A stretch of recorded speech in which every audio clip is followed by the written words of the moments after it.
you thinking about moving to New York? What a groovy idea. But before you do, I've got a list of things you should probably know before you move here. Because, well, I didn't know them when I moved here, but I know them now. So I'm going to tell them to you. All right, let's go.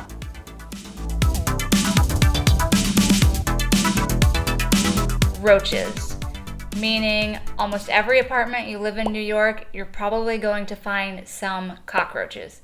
They might be a little teeny tiny baby ones or the great, huge, nasty, disgusting one. Even when you move in, maybe things look really good and clean. After a while, you're probably going to see a few of them. I am a total clean freak, and even I have cockroaches. But almost everybody in New York has cockroaches. It's just what happens when so many people are living in such a condensed, overpopulated space. So get ready, you're going to see at least a few cockroaches in your apartment. People here are rude, and I mean really rude. Almost to where it feels like they're trying to make you cry rude.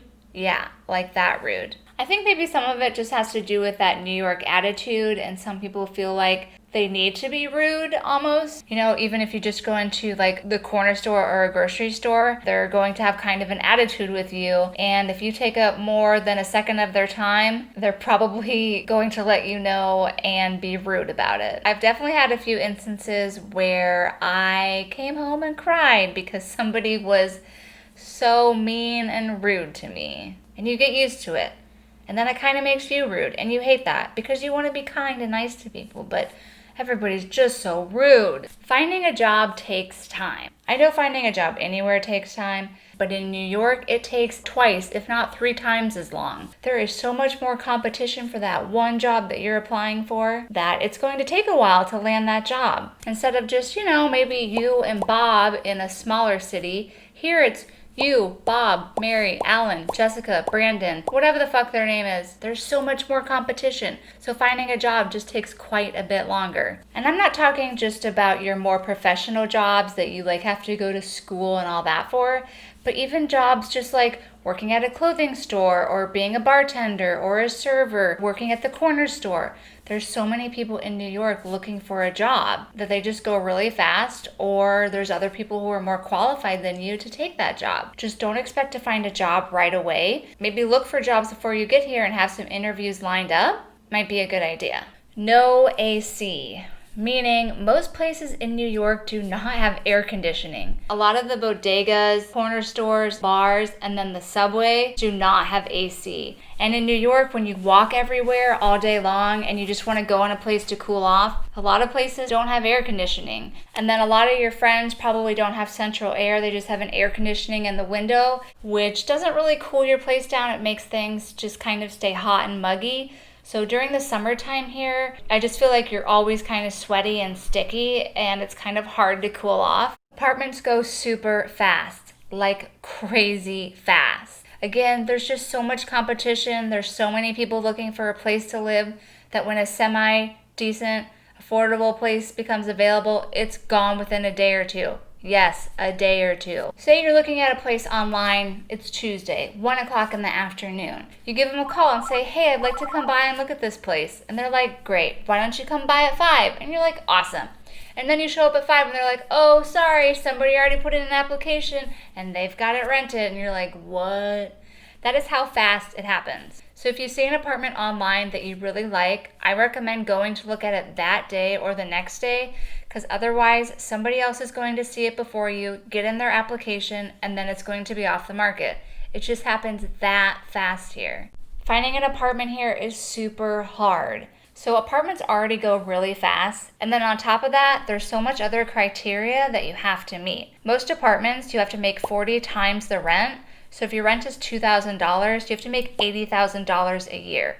And if you don't make that much, then you have to have a cosigner, like your mom or your dad or your grandma. And if you don't have a cosigner, then you're probably not going to be able to get that apartment. Some apartments will do a credit check, and if your credit isn't so high, then you can't get that apartment either. So just those things can make finding an apartment really hard. If you don't make so much, then you can't have a nicer apartment. Just everything just affects everything else, It's hard to make friends here. If you move here not knowing anybody, it can be kind of hard to meet friends, especially when it takes a while to find a job or get a job. Once you have a job, it's usually easier to make friends, but sometimes maybe your job doesn't have a lot of people who are your age or interested in what you're interested in. People are just really go, go, go here that I feel like they don't really take the time to stop and make those connections with people that they would in a smaller city. People aren't very friendly when you're out and about. They don't really want to stop and talk to you.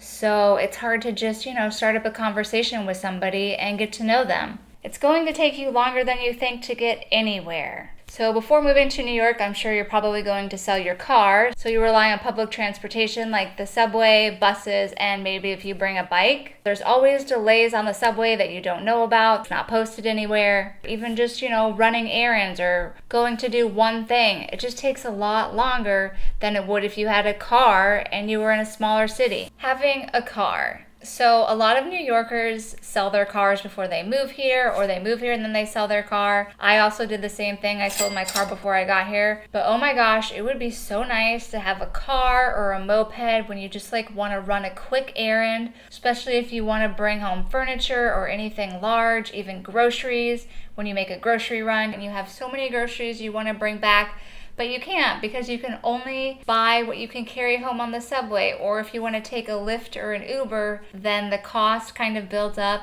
and it gets to be a lot of money after a while. I think even just a moped would be good. You can rent mopeds here now. There's a company called Revel that has them. You just use an app, but of course that stuff also, it all adds up, Comfy shoes. You are walking everywhere in New York. Your feet are your modes of transportation. You have to walk to the subway. You have to walk to the store. You can't just hop in your car. So you really want comfortable shoes. You don't want to be walking around in something that's not comfortable because it's going to hurt your feet and give you blisters, especially in New York. A city block here is so long that you're walking so much. I have so many cute pairs of shoes that I just haven't worn since I moved to New York because they hurt my feet if I walk in them. Now basically all I wear is tennis shoes and Doc Martens. I love my cute shoes, but I just don't wear them in New York. I know you're going to want to wear all those fancy shoes you have, but most likely you're probably not going to wear them. So sell them or don't bring them, don't buy them. The only type of shoes you want are something that's comfortable and are not going to hurt your feet. Empty subway car. If you see a subway car that has maybe one or two people or nobody in it, don't get in it. There is probably a really good reason nobody's in it. Most likely there's a homeless person in there who smells really bad, or somebody's done something in there to make it smell really bad. So if you ever see an empty subway car, just avoid it. Don't go in there. Don't wonder why and want to know. Just go to the next one.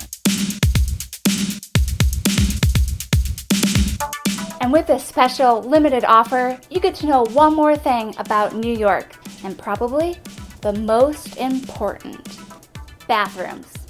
There aren't any. That's right, there are no public bathrooms in New York. Or if you find one, you're very, very lucky. So what do you do when you gotta go to the bathroom? Well, you hold it. Or if you're a guy, you could maybe pee in public, but I'm not.